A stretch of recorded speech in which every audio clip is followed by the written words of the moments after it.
contains accounts of harassment, invasive behavior, and attempted poisoning. Reader discretion advised. When I first saw the radiator in our hallway clanging like a tired subway car, I told myself it would be a story I'd laugh about later. It was February in Chicago, the kind of cold that makes you bargain with the universe for a working heater and a quiet landlord. I moved because rent had doubled where I was, because my job at the cafe meant late shifts and early classes, because I was tired of living with strangers who left dishes in the sink for weeks. The listing said, spacious, 3 roommates, near Red Line, and for the price, it felt like luck. If you want to hear the whole thing, stay with me until the end, and if this helps even one person, please like and subscribe. It took me months to make sense of what happened. I promise I'll be as clear and practical as I can. We rented the 3rd floor of an old walk-up on a block where the sidewalks were still littered with dried leaves and pizza boxes. The apartment smelled faintly of lemon oil and stale coffee when I first walked in. There were mismatched mugs lined on a rack, a single fern in the window, and on the fridge, a neat row of labeled containers. Flour, L. Sugar, A. Spices, M. I assumed the labels were harmless. We all have quirks, I told myself. My name was Mia then, 27, working nights, saving for a master's program, and I was eager to live with people who respected quiet hours and did their share of rent. There were 3 of them. Jonah was quiet, with a library worker voice and a habit of rearranging shoes by color in the hallway like coins in a slot. Keisha taught yoga and left incense sticks in the bathroom, the smoke curling up like a quiet apology. And there was Ava, who moved in a week after I did, with an oversized jacket and a laugh that filled spaces. On paper, they were normal in all the ways that matter for cohabitation. Steady jobs, references, friendly small talk. We split bills, set a cleaning roster, and signed a lease. We toasted with cheap wine and vowed to keep common spaces tidy. The small violations came first, the kind that make you doubt your memory. My mug went missing from the shelf one morning and reappeared with a lipstick stain I didn't have. A jar of chili flakes I used every Tuesday for my stir-fries was swapped out and tasted faintly sweet, like someone had put sugar in it. Keisha started leaving Post-its on the microwave. 2-minute max. No raw meat smells after 10 p.m. Jonah would move my sneakers farther into the closet and then act surprised when I asked about it. When I mentioned these things, everyone laughed them off. Ava said I was forgetful. Jonah made a joke about my mystical kitchen habits, and Keisha suggested we label everything more clearly. The labels multiplied. There are small ways control slips in. A suggestion that becomes a rule, a joke that becomes a standard. At first, I complied, because my life was already tight and confrontation costs more than pride. I labeled my food. I started wiping counters immediately. I stopped leaving my laptop out when I left for my shift. That was pride mixed with logic. Documentation, I would later learn, matters. But at the time, it felt like surrender. The first really upsetting thing was the cutting board. It had been my mother's, a heavy maple board with grooves from years of chopping. One night, I woke to the sound of tapping, like fingernails on wood. I thought it was the radiator, but the sound had a rhythm. I padded into the kitchen in my socks. The cutting board sat on the counter with the word respect carved into it in small, careful letters. The grooves were fresh, and the word was centered, as if someone had wanted to make sure the message would be read every time someone prepared food. I asked around. Ava shrugged. Maybe Jonah did it. He's into woodworking, she said. Jonah said he didn't touch it. Keisha avoided eye contact. I felt ridiculous asking why someone would carve into something so personal. That ridiculousness is how abusers get away with things. You question your own right to be upset. Still, I took a photo with my phone, time-stamped, and hid the board behind the freezer when no one was home. I started keeping a small notebook where I logged odd incidents, moved items, odd smells, notes left where there had been none. It felt overly cautious until it didn't. With each logged incident, the apartment tightened. The labels got more precise. Food portions had stickers with names and dates. Someone began leaving notes in my room. "Please shut window when you leave. The draft is wasting heat." The sticky notes became accusatory without ever being loud. I found a note on the bathroom mirror that read, "You left the light on 3/7/213 a.m." I had not. I started checking timestamps on my bank alerts, on my rideshare receipts. I traced my own movements like someone scribbling breadcrumbs. Then there were the cameras. I did not find them because I was vigilant or because I suspected some grand conspiracy. I found them because I woke up at 3 a.m. with a stomachache so severe I thought I'd die. My chest was tight, my mouth metallic. I stumbled to the bathroom and vomited into the sink.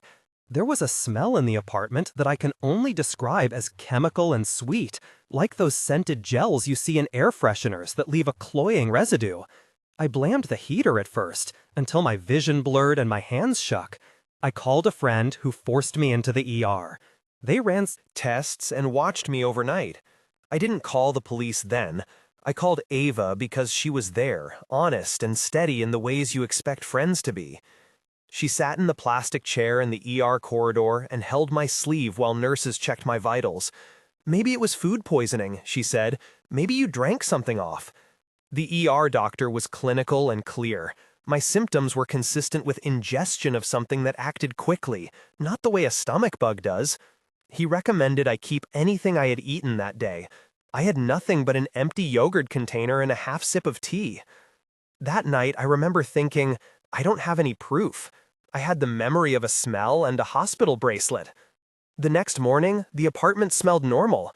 Keisha left incense. Jonah had rearranged the shoes again. Ava brought me a bowl of soup and told me to rest. I felt stupid. I slept in the living room with the lights on.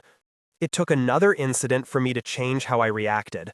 A week later, Keisha found a tiny camera lens tucked behind a smoke detector in the hallway. She took it out with gloved hands and showed it to us on the kitchen table like a prize. The camera was small, commercial-looking, and its lens had been angled toward the door to the third bedroom, my room. Jonah went pale when he saw it. Ava said she had no idea and accused me quietly of bringing it in. I felt my cheeks flush. I could have agreed. What did admission cost?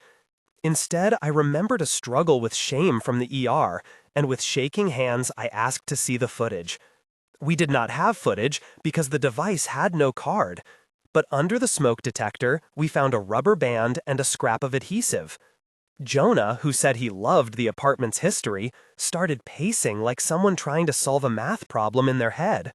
He suggested we take it to the landlord. The landlord, when we called, sounded distant. "I'll get someone to check," he said. The someone was polite and brief, and later wrote us an email saying the wiring was old and that he would send a maintenance person when convenient. I started sleeping with my phone under my pillow like a talisman. I bought a cheap lock for my door and kept the key hidden in my shoe.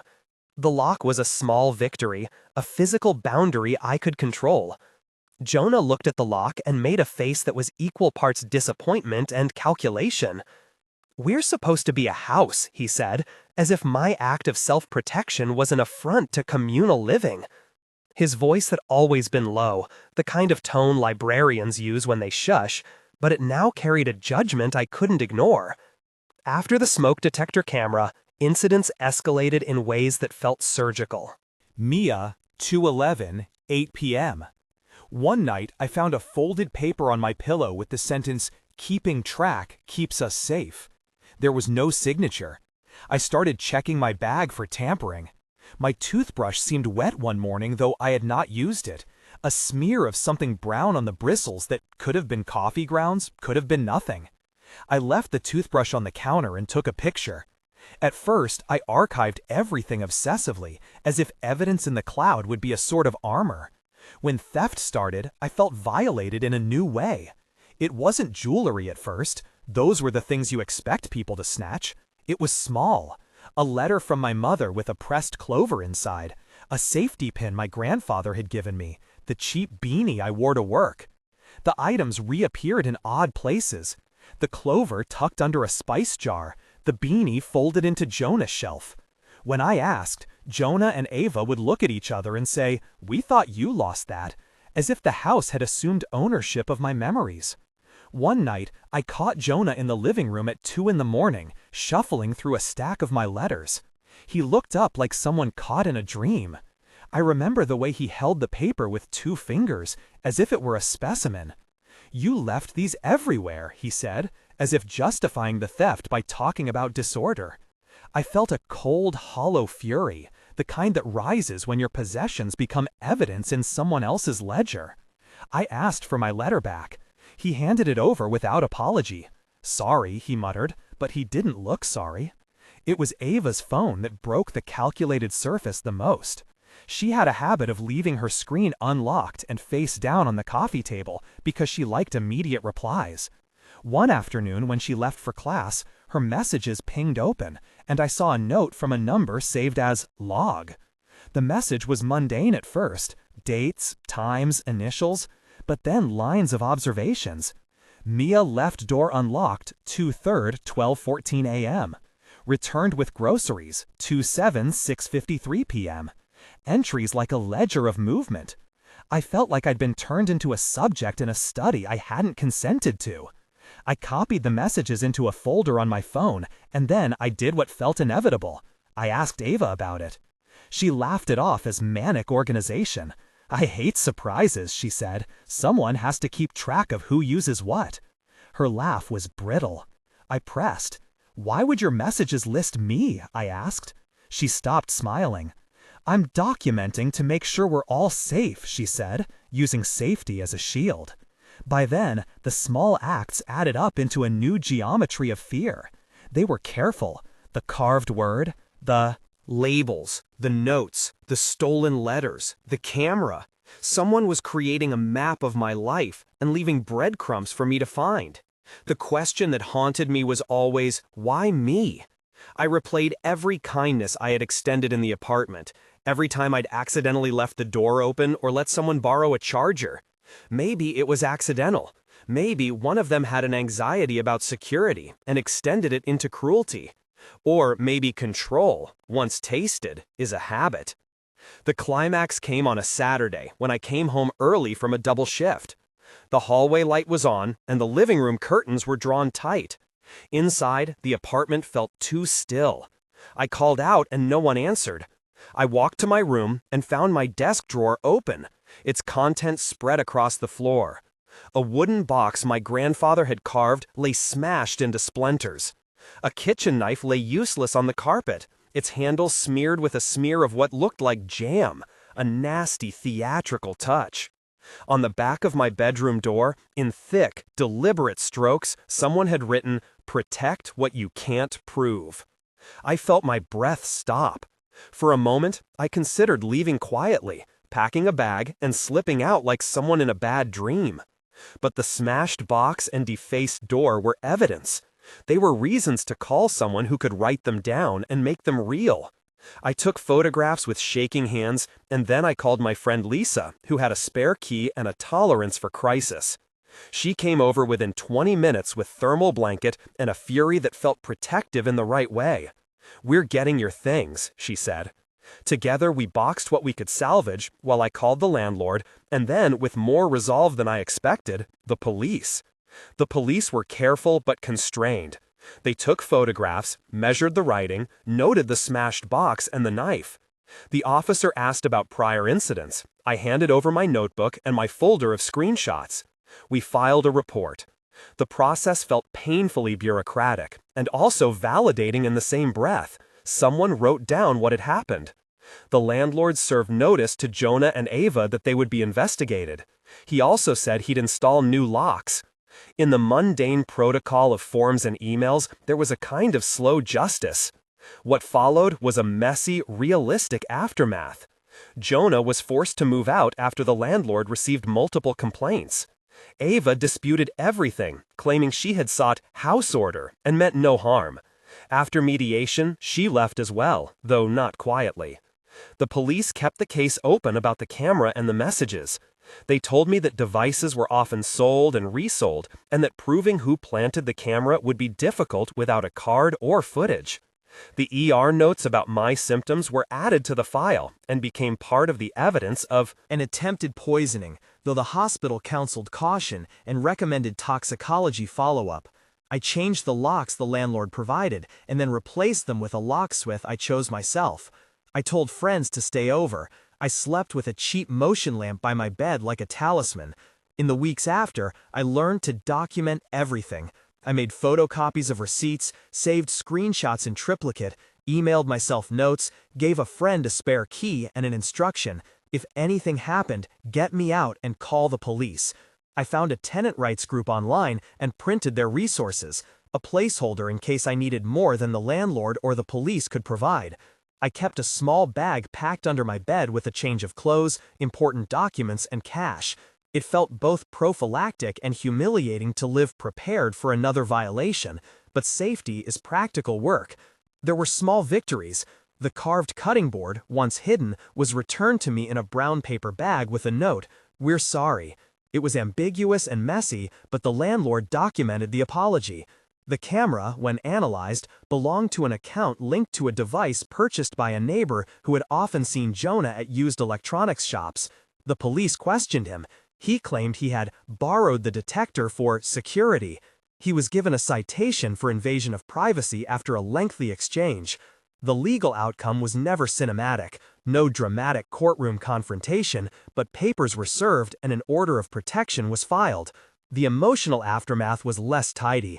I still woke at odd hours, convinced someone was moving through the apartment. I checked locks obsessively.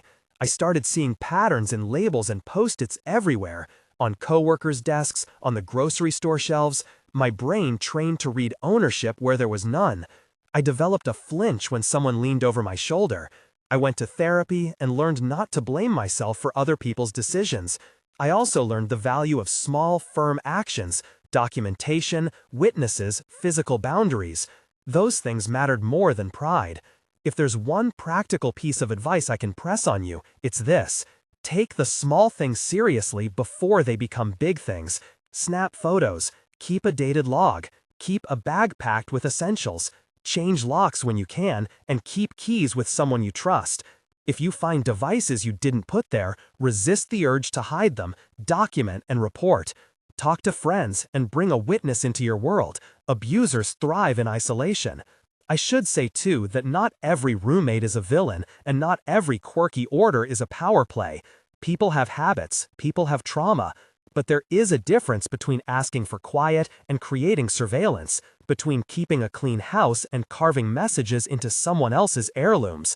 Trust your instincts when you feel shuffled into doubt. If something feels wrong, write it down, take a photo, ask for help. Even now, years later, I sometimes scan a room for lenses. My hands still move to lock doors.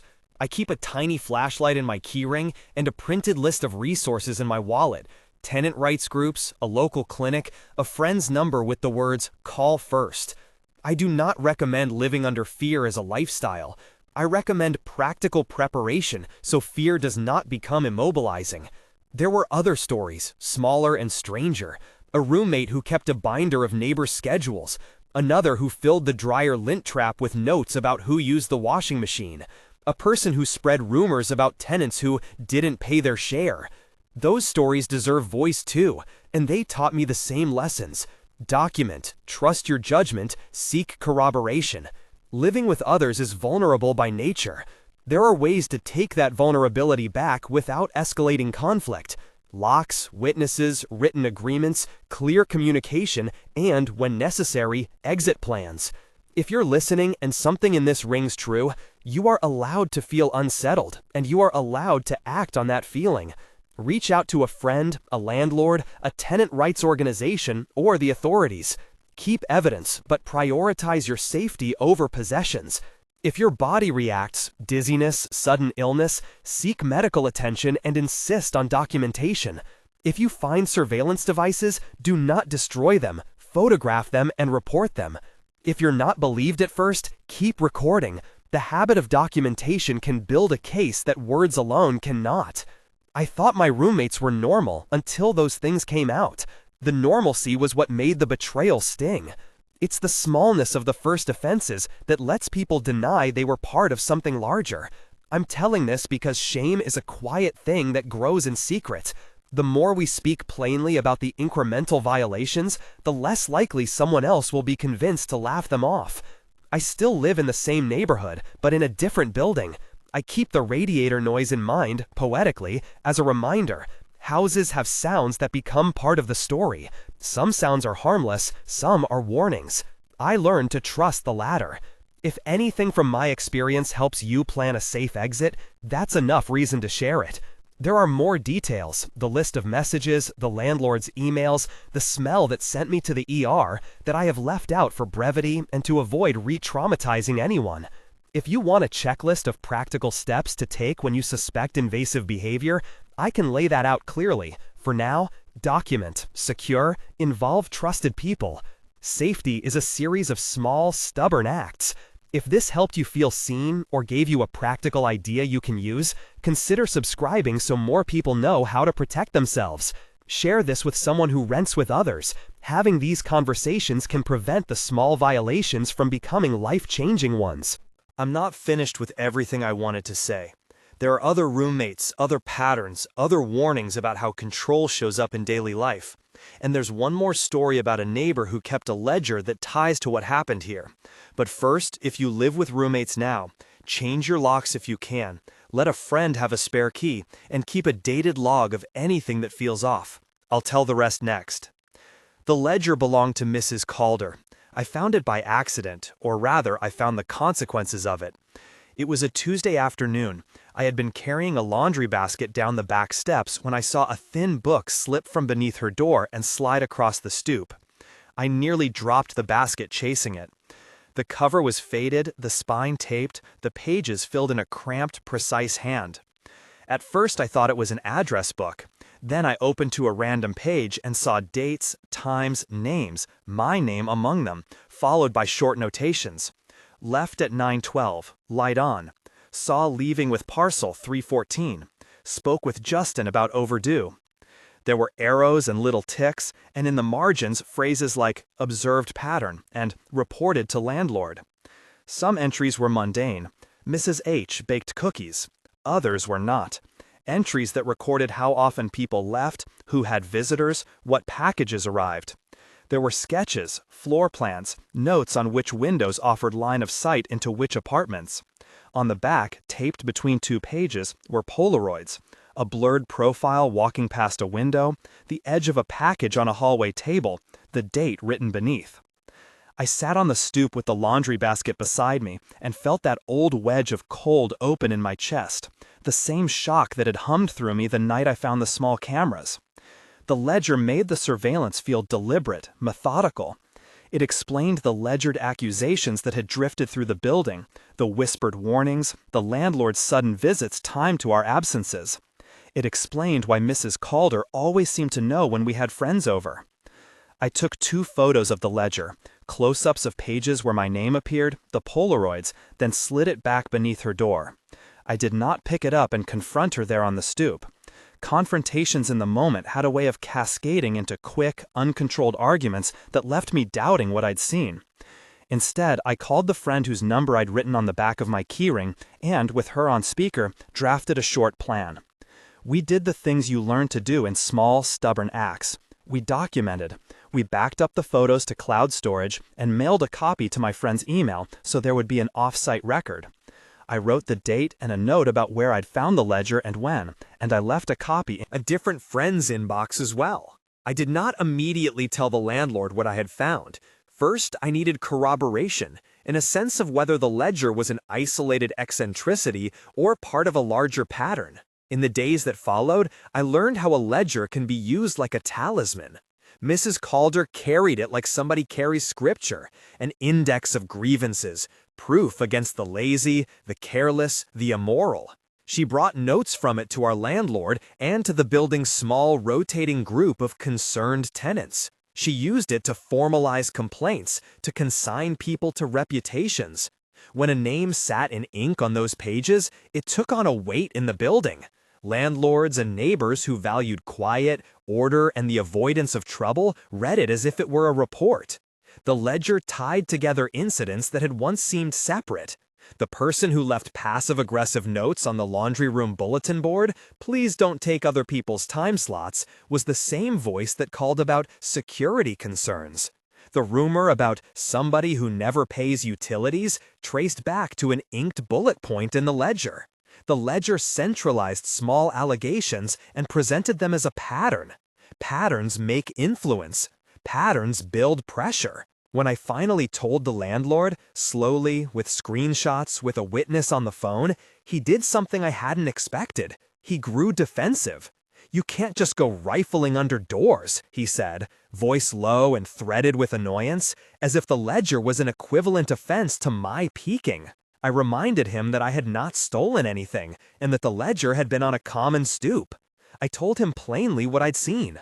I sent him the photos. I asked him to keep them on file.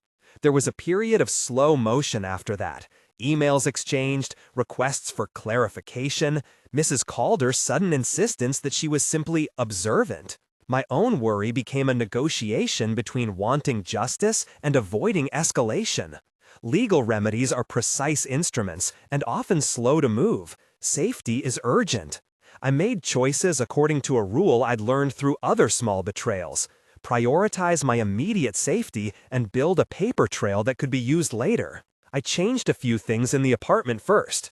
I installed a privacy film on the windows that could be peeled off if we moved. I put up curtains and rearranged furniture so nothing sat where it could be photographed easily. I began to bring parcels inside and to accept deliveries during business hours. I told a neighbor I trusted what had happened and gave her copies of the photos.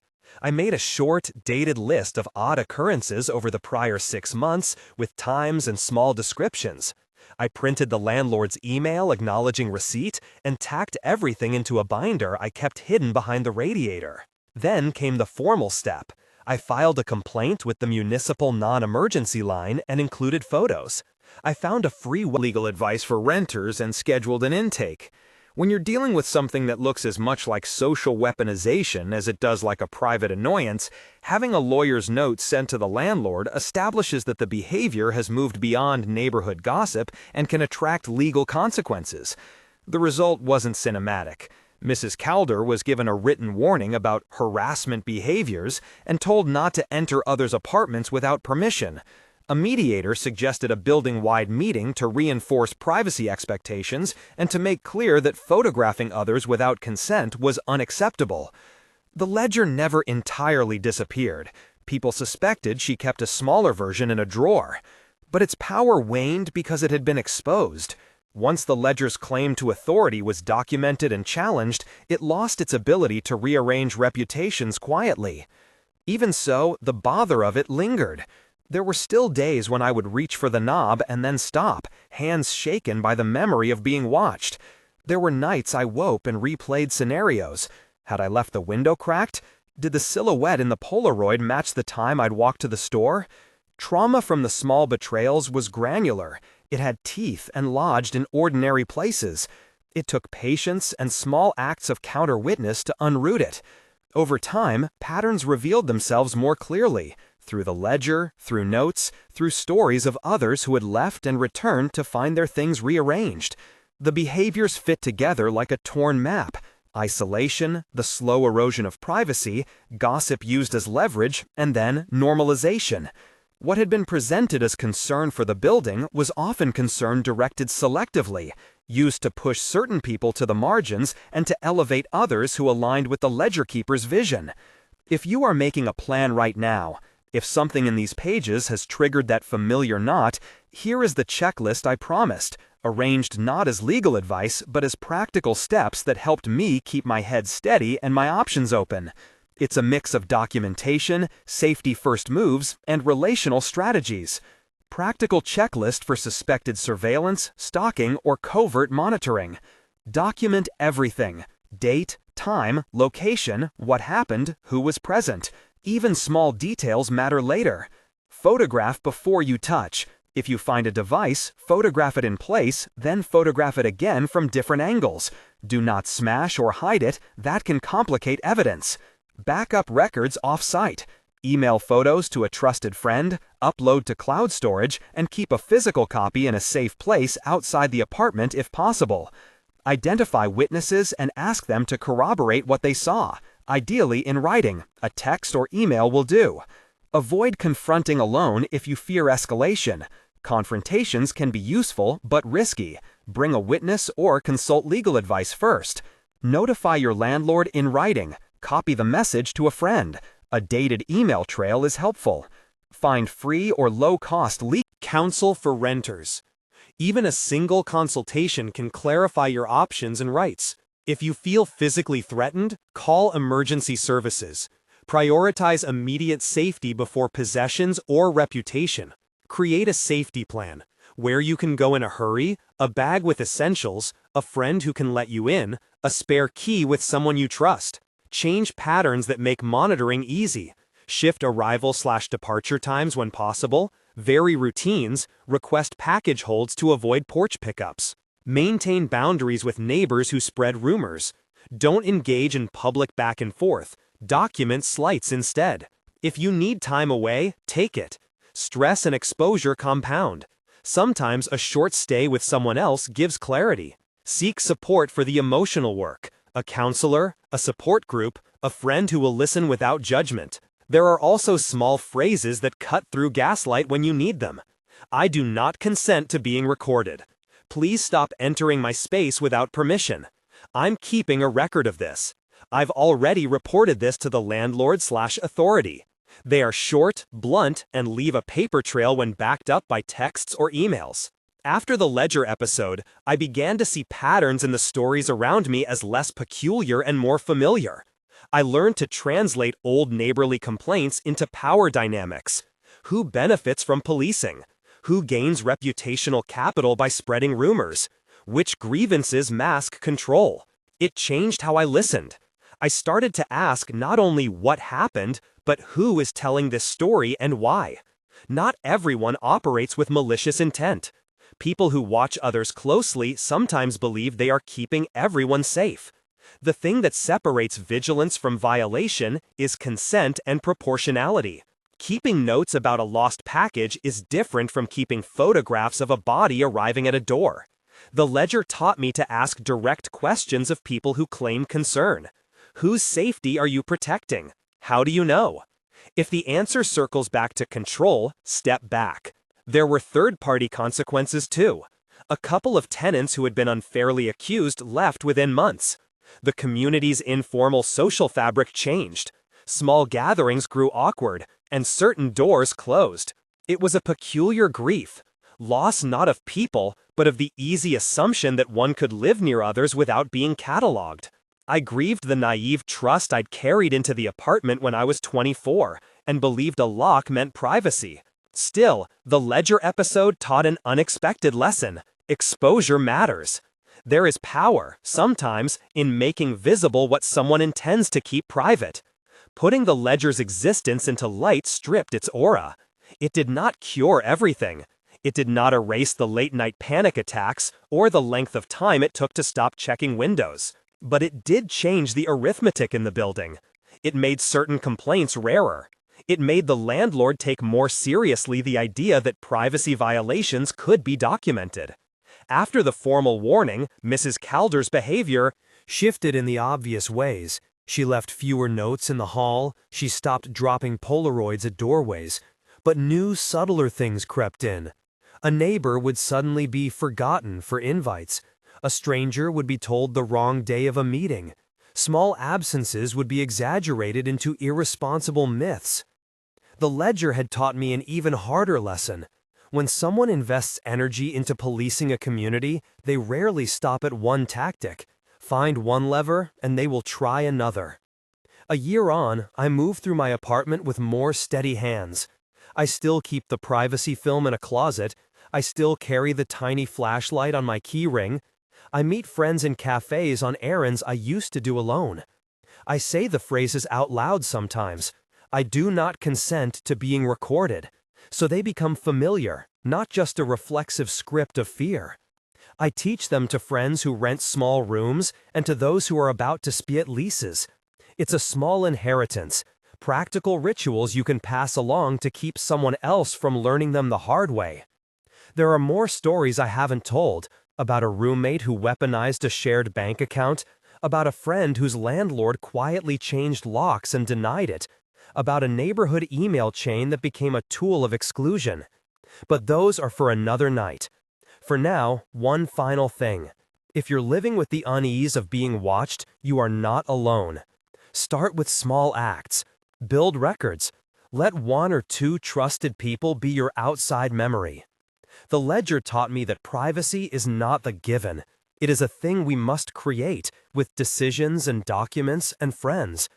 Tomorrow, I will go over the items I packed in the bag I kept under my bed, the exact list of who I told first, and how I chose which devices to photograph and which to leave untouched. For tonight, I will close my curtains, turn the dial on the lamp, and listen to the radiator's soft argument with itself. The same noise that once frightened me into a life of caution, and that now, in small kindness, keeps me awake only long enough to breathe. I actually did the packing twice. The first time I moved too fast, shoving things into a canvas tote in the thin light between midnight and the endless turning of ideas in my head. And the bag felt like a confession. The second time I slowed down and set everything out on the floor, as if making a list aloud would give shape to the scattered fear. I made 3 kits, each with a different logic. The first was the Leave Now kit, what I could grab in 2 minutes and carry out the door. It lived in the small black tote beneath the bed until I needed it, folded so nothing rattled. Inside were the obvious things: wallet with cash, a clipped debit card, my passport, but also items chosen for the way they told us. A small notebook with the ledger's photocopied pages, the ones I'd made at the library scanner, slipped into a clear zip pouch so any cop or lawyer could see them without rifling. A stack of Polaroid negatives I'd never throw away, wrapped in wax paper. A key on a ring, not because it fit any lock, most of my locks could be changed, but because keys are declarative, a symbol that I still had access to the life I'd built.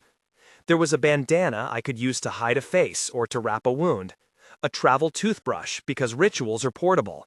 A heavy pair of socks in case of blisters. 2 spare phone chargers, one standard, one micro USB adapter, because you never know which port an older burner might have. A slim wallet with photocopies of my IDs. The originals I left hidden in a false bottom of the closet, so I could produce a legitimate paper trail while keeping the irreplaceable things safer. I included a prepaid SIM I'd bought in person and left unregistered, wrapped in a little envelope with the words, "Use only if necessary," written in pen. The Leave Now kit had nothing flashy. It was small, so someone could mistake it for a gym bag and keep walking. The second kit was the Proof kit, heavier, slower to gather, meant for evidence and continuity. It sat in a sturdy, lined document folder inside a shoebox and was the one I treated like a small archive. Here I kept originals: the torn note Mrs. Calder had left inside my doorframe, the Polaroid dropped in the hallway with the date scrawled on the back, a printout of an email exchange with the landlord where he skirted responsibility. I included photographs I'd taken of the hallway at different hours, breadcrumbs showing whose steps traced the same path, and screenshots from the anonymous neighborhood forum where someone had posted conjecture about tenants' comings and goings.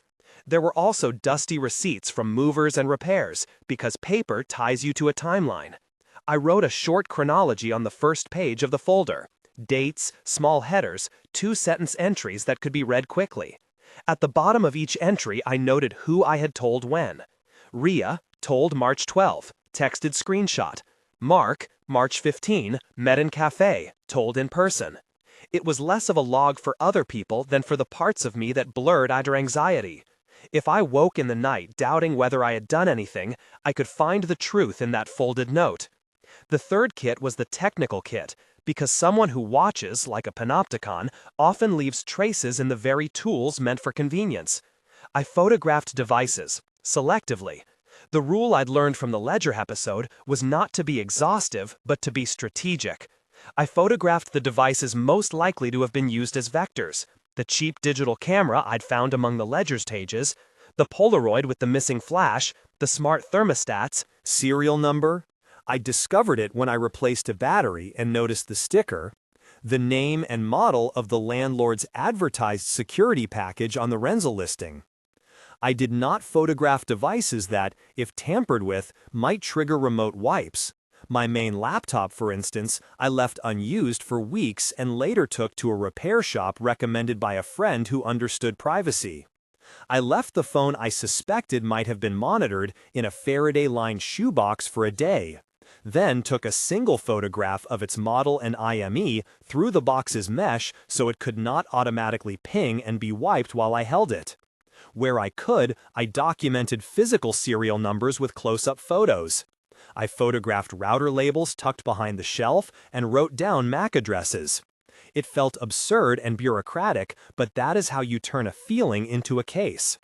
For each image, I wrote one sentence of context on the back of the printed photo before slipping it into a plastic sleeve. Date, time, reason. The sentence served as a tether, an anchor that could be read aloud in a calm voice if something needed to be proved later. Deciding which devices to leave untouched required its own slow checklist. I did not open drawers searching for secret cameras at random. I did not remove screws from the ceiling in a panic. I consulted two friends who had worked in tech support years earlier and trusted their baseline. Photograph, don't destroy. Document, don't tamper unless evidence will be lost within hours. That had once been the cause of a near disaster. Someone I knew had removed a device and then was accused of theft. It's a small kindness to the future self to preserve chain of possession protocols, or at least to pretend you are preserving them. Who I told first mattered because it shaped everything that came after. I told Ria before anyone else. She is the person who makes lists for fun and keeps a physical calendar, ink, not an app. I told her because I had tested her with smaller secrets over the years. I knew she could hold facts without needing to stitch them into a narrative or a rumor. She listened, asked 3 practical questions, and then drove across town with a thermos and sat on my stoop while I took apart my life into cardboard boxes. She is the kind of friend who jokes to diffuse and brings an extra towel when things get messy. I told Mark next, the neighbor who had once worked at the courthouse and who knew when to say consultation instead of report.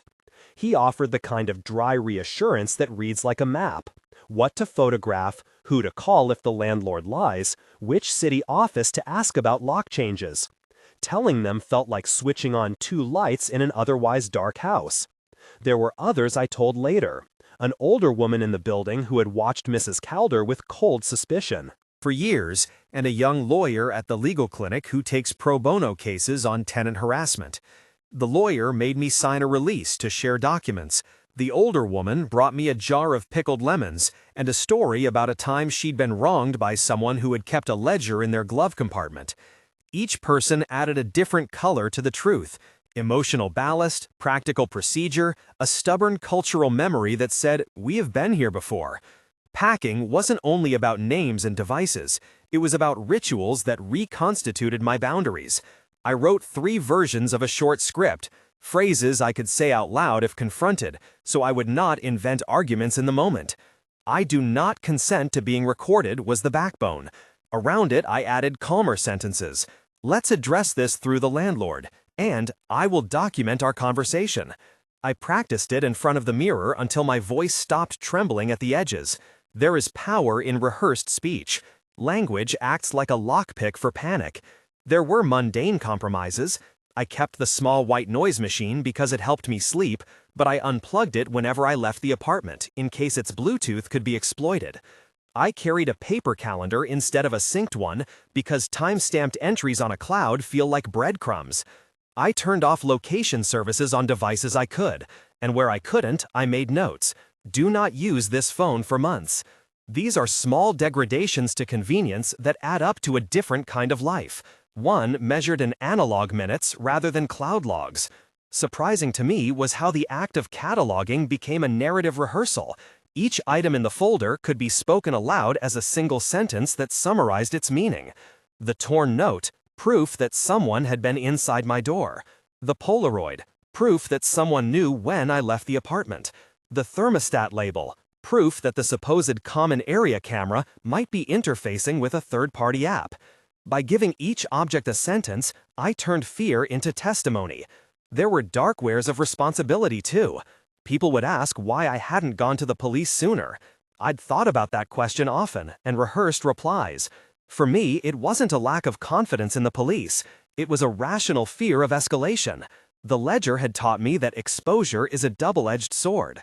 Filing a police report might make the problem vanish into a bureaucratic file box, good for the system, sometimes useless for the person whose life is daily.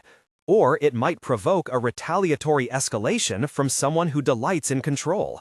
So I built a path that balanced legal steps with social ones. Documentation first, friends second, then the clinic, and only after that the official complaint. Each step left traces, so that if one path failed, another could pick up the thread. Packing felt like an act of naming. I named my vulnerabilities and then wrapped them in plastic. I named my allies and tucked a paper with their names into the folder so I would not forget who had promised to be my outside memory. I labeled everything with dates because memory collapses time into drama. Documentation spreads it out into a line you can walk back along. When I finished, I did the small ritual I had carried out since childhood. I lit a candle and let the room smell like something other than fear. The flame did nothing to the ledger, to the notes in the hallway, to the slight weight in my chest. But it altered the geometry of the room. It made the bag feel less like evidence and more like a companion. It made the decision to stay, for now, a deliberate one rather than a resignation. I slept better that night not because I believed the problem solved itself, but because action had replaced helplessness. There is a difference between being watched and participating in your own life. Packing was not an end, it was a mode of attention. It primed me for the next moves.